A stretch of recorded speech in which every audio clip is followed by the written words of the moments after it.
Hello everybody and welcome to another Minion Masters video. Today we're going to be taking a look at update 1.3 and some of the differences between the cards and some of the hero changes that you might be encountering while you play. First we're going to go ahead and take a look at a few of the different cards that have been changed. So let's go ahead and take a look at that. And one of the big ones right off the bat we're going to see is the Scrat Pack. It has been dramatically changed. You can see it's gone from 1 to 2 and it now gives you 5 instead of 2. It's just functionally an entirely different card. It's hard to maybe even call that a nerf just because it's going to be better in totally different situations. It's kind of hard to say what that's going to happen with that. One of the warrior changes I think is one of the strengthens here. You can see it's gone up to 400 health, and this is a big change because two of the offshoots of it, the Lone Wolf and the Divine Warrior, have gone up a mana, so the Warrior has been strengthened relative to those two cards, and those two cards, you know, they riff off the Warrior, being that they're warriors with a shield or with rage, so that really changed the value, I think, a lot, and we're going to be seeing that in some of these matches. And we'll also be just taking a look at how Morellia's nerfs have, you know, come into play. Flyers are now down to 100 on their spirit, and that, by the way, that's spirit wide, not just Morellia. And Morellia's damage is down, as well as the perk 2 is down to 2 spirit buffs instead of 1. So we'll be taking a look at all that stuff. Let's go ahead and get into a battle, and here what I'm doing is I'm leaving my deck unchanged from the patch in this battle, and I'm leaving in the Divine Warrior at 5. I'm also leaving in the Shadow Whelp, even though it will only be getting 100 from the Spirit perk, just to see how functionally different this is. And, you know, I would say definite need for adjustment. So we're going up in a match against Morellia here, so we'll see how that goes. I'm going to open up with some Tantrum Throwers to get that Dragon Whelp across right there. And as you can see, we're going to get right in on some Werewolf action. Functionally, we're using the Divine Warrior pretty much exactly the same way. But I would say, like I said, the big difference is that extra mana is going to run its course throughout the entire match, so that'll be interesting to see how that plays out. Alright, we've got some damage coming in on both sides, and we've got a pack of flying Scrats right there to clean up on their tower. I'm going to get a Chain Lightning in right there, and that's pretty much exactly what you want to do with a Chain Lightning. Not only get yourself a good mana exchange, we got all their minions out for 4, they paid 4, we got some damage in, and we got some additional damage with our units. Solid Chain Lightning right there. Alright, so we've got our first Shadow Whelp out, and you can see it's gotten its spirit right there. And I gotta say, this card was a beater before when it was getting 200 additional health. And like you can see right here, that would have been a lot more devastating with an extra 100 health.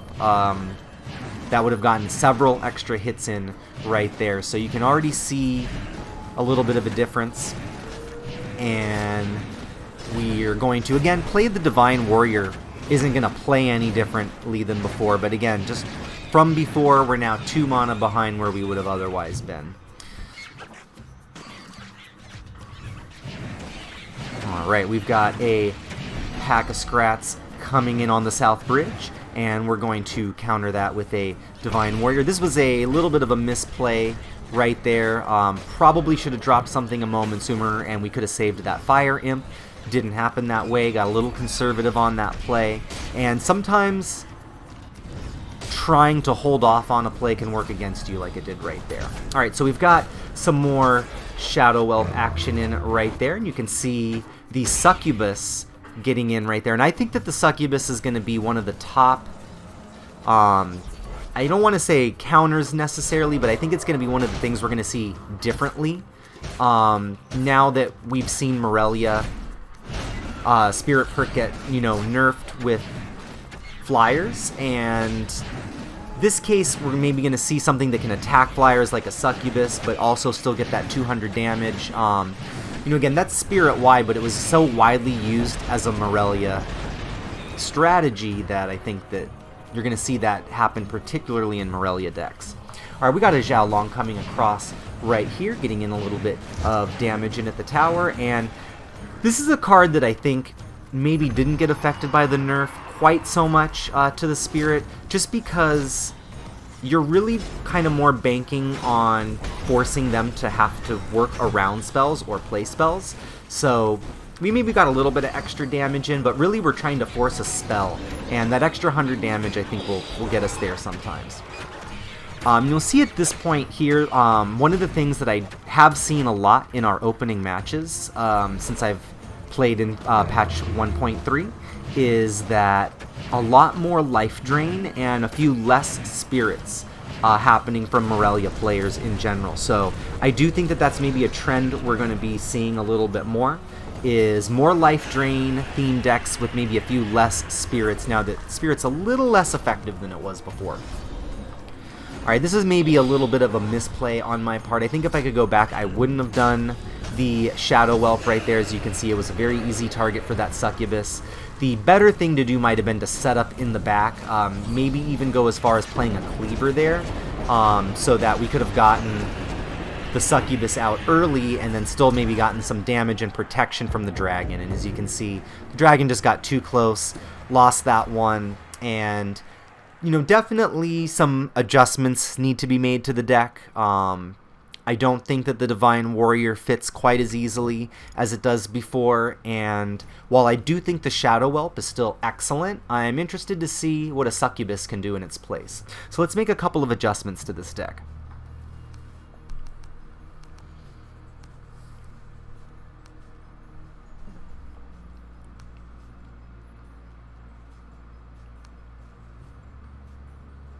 So as we mentioned before, we're going to swap out the Shadow Whelp for the Succubus. We're going to get the 200 on the Spirit while still being able to do quite a bit of damage to flyers. And we are also going to switch out the Divine Warrior, and we're going to go with the Stun Lancers. While they don't necessarily fit quite the same bill, I do think they add us a lot of flexibility. I like the fact that there's two. That works good with the perk 2 Spirit buff. And I like just the flexibility and the ability that they offer to just lock things down, which goes well with some of the other cards we have like Fire Imp. I think it works well with your Tantrum Throwers, and they also make decent targets to turn into werewolves if we want. I think the Curse Bearer is another card that's very interesting at looking at. The Curse plus the fact that some of the stronger tanks have been nerfed is intriguing to me, although maybe the Warrior's raw power is still better, but something to maybe keep a look at. Alright, so let's go ahead and get into our next match. And here we go.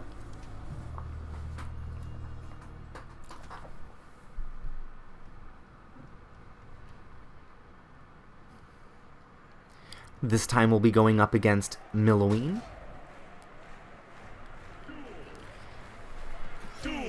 And as you can see right here, we've got a pretty solid opening hand. We've got quite a few different ways to split different directions, and we'll do exactly that.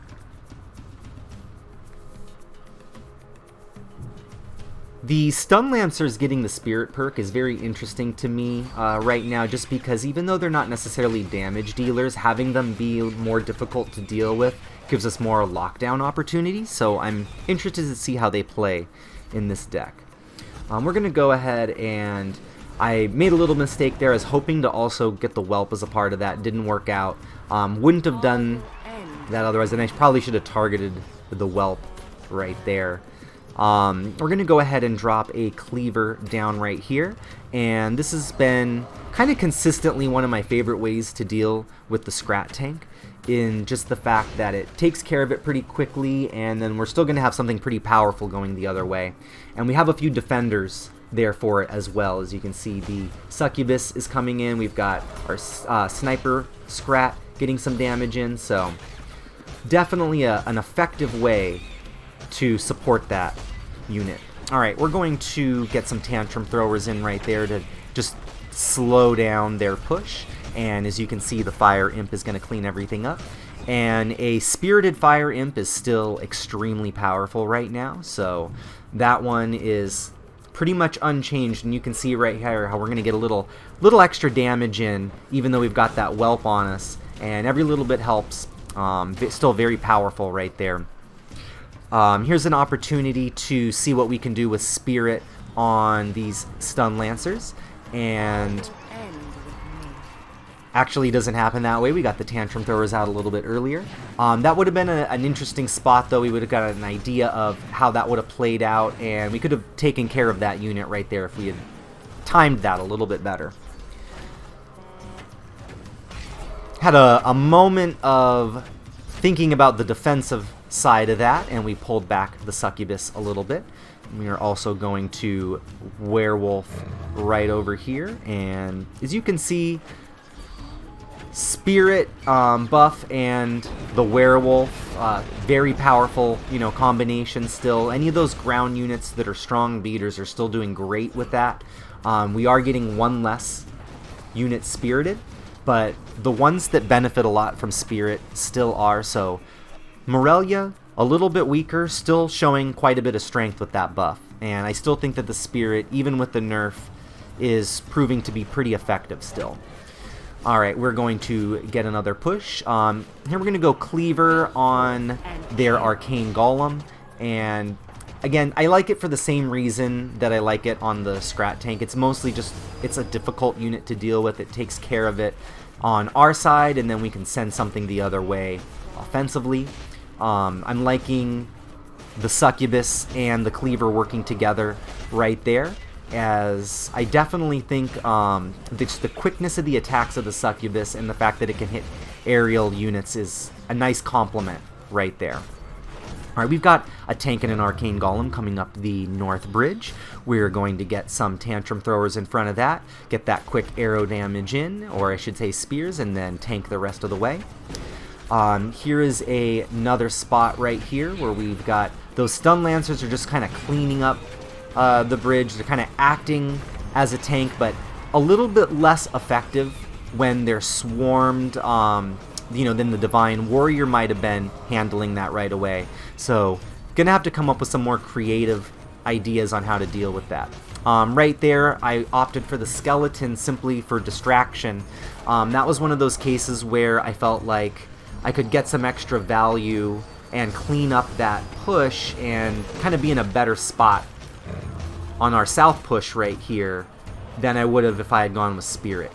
You can see our Sniper Scrat is taking care of some stuff from across the bridge, and we're going to Tantrum Throwers in front of those Werewolves to take care of that.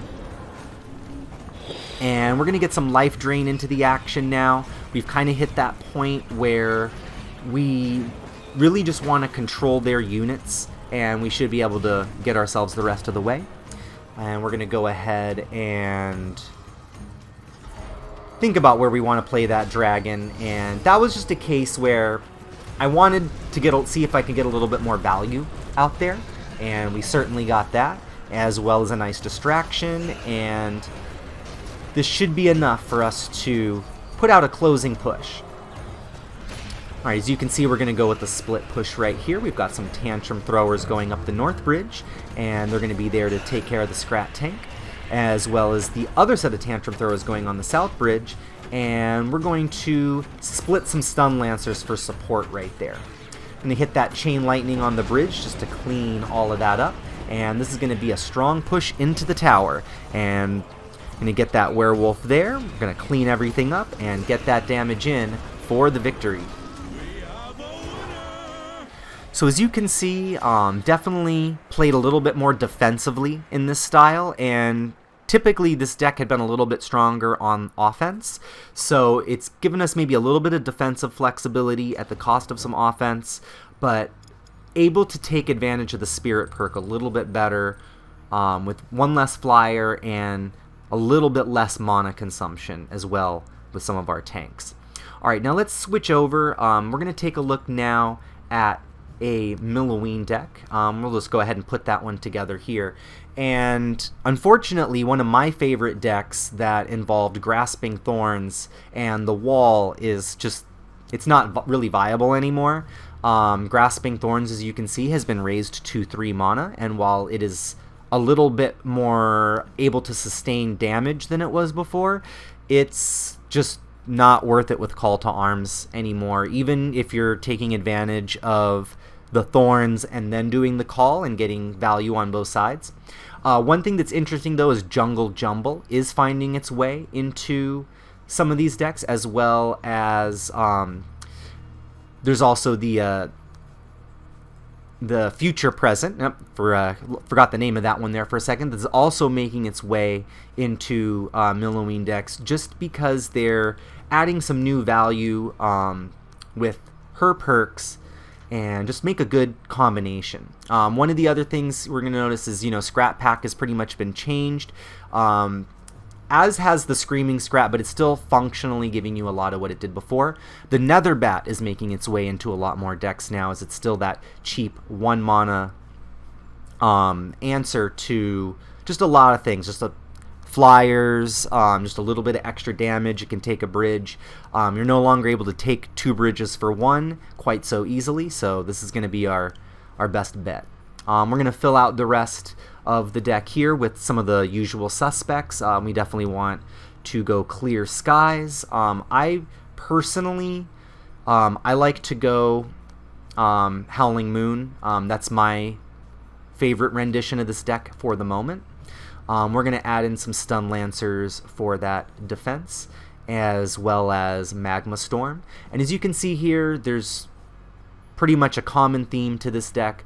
We're looking for cheap units, and we're also looking for spells to bolster the Arcane Golem. Alright, let's go ahead and get right into it.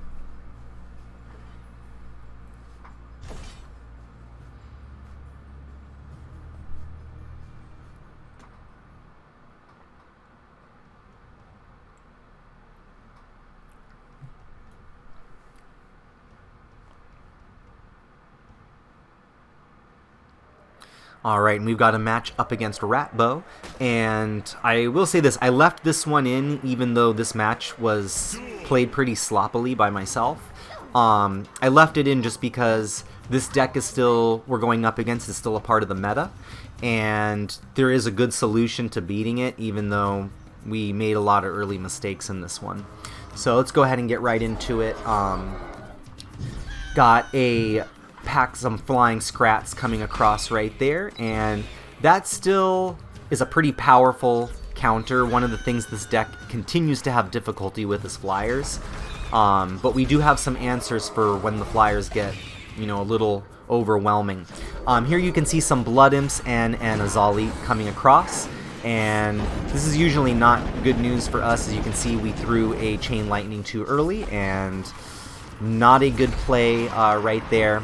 The Azali is going to get some damage in, and this is really going to be what we're going to have to do to deal with it. Is Magma Storm is probably your best counter against this deck, so we're gonna have to use it, and we're gonna have to find the right times to Magma Storm and how to deal with it. Alright, we've got some mana puffs coming across, and really what we're in need of right now is to just clean up the mess. We're going to go ahead and get some werewolves out, and hopefully they can help us take care of a lot of this. One thing that, just from my experience playing this deck, I avoided getting the bridges right there on purpose, so I could set up this Chain Lightning, and then we're going to get ready for a Magma Storm. Had I taken the bridges, I would have re-triggered their shields, and we wouldn't have been able to do this.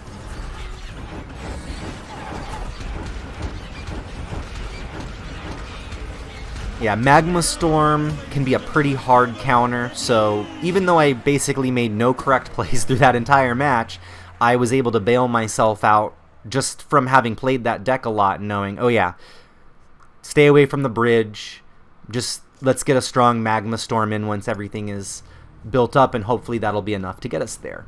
Alright, so let's go ahead and jump into another one, where we'll hopefully have a better idea of how this deck is going to function going forward. That was a specific match, but like I said, I left it in just because I felt like it was a good example of something you're going to potentially encounter and how to deal with it.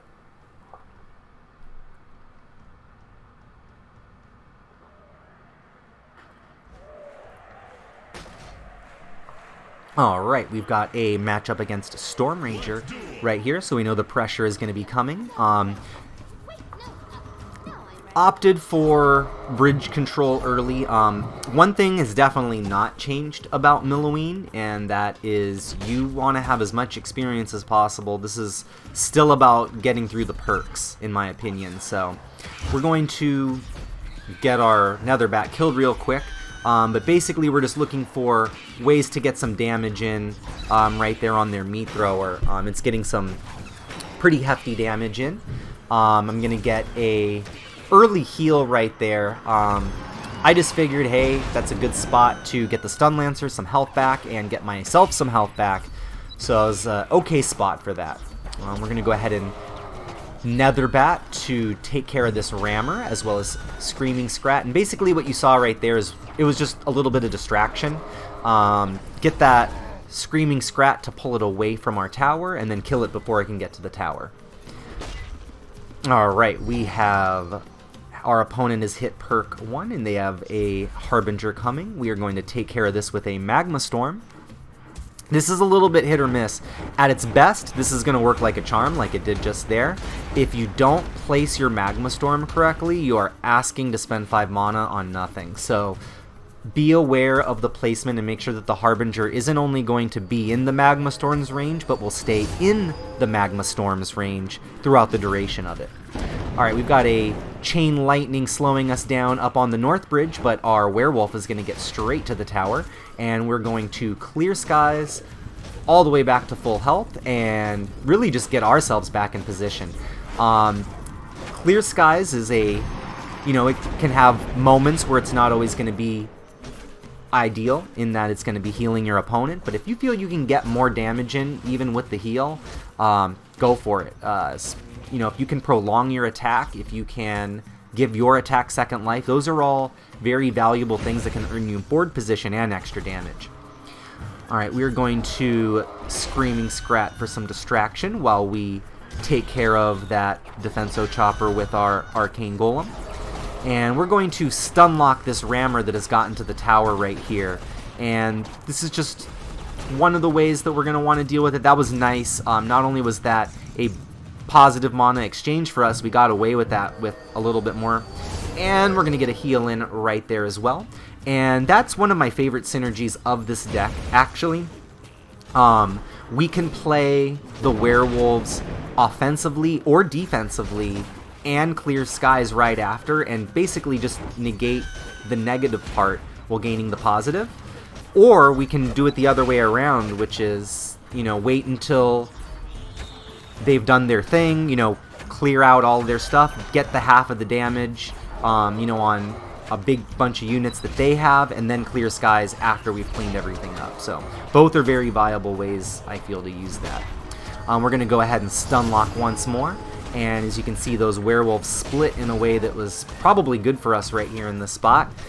And we're going to just get those spells ready. Want to try and clear out that Defenso Chopper as quickly as possible. It's definitely one of those cards that can kind of mess up our rhythm with this particular deck. Alright, we're going to send in those Illusory Cleavers, but we're getting into that last attack, and right there you can see the power of the Arcane Golem. A little bit of distraction, was able to take care of that Harbinger once we hit perk 3, and for 3 mana to be able to take out a 7 that easily, with a little bit of distraction, that's very powerful. We get that Magma Storm in for the victory, and as you can see right there, a new look. You know, we're kind of going back to one of the classics with this, with Milloween, and slightly different configuration and units, but still very similar to the way that it was playing before Update 3.1. So I hope that you found some value in this video, and going over just a few of the changes. There's certainly been a lot more to be discovered, but those are just a few of the things that we're going to be taking a look at today. If you have any questions about some of the decks that we tried out, or you've found some things in the update that you would like to talk about, please leave a comment below about that, as I would love to get some more opinions as I'm trying out more decks and trying out some of the different changes in the cards and finding out what some of the new meta is going to be. Thank you again for watching our video. Please like and subscribe or leave a comment below, and I will talk to you next time. Thanks for watching our video.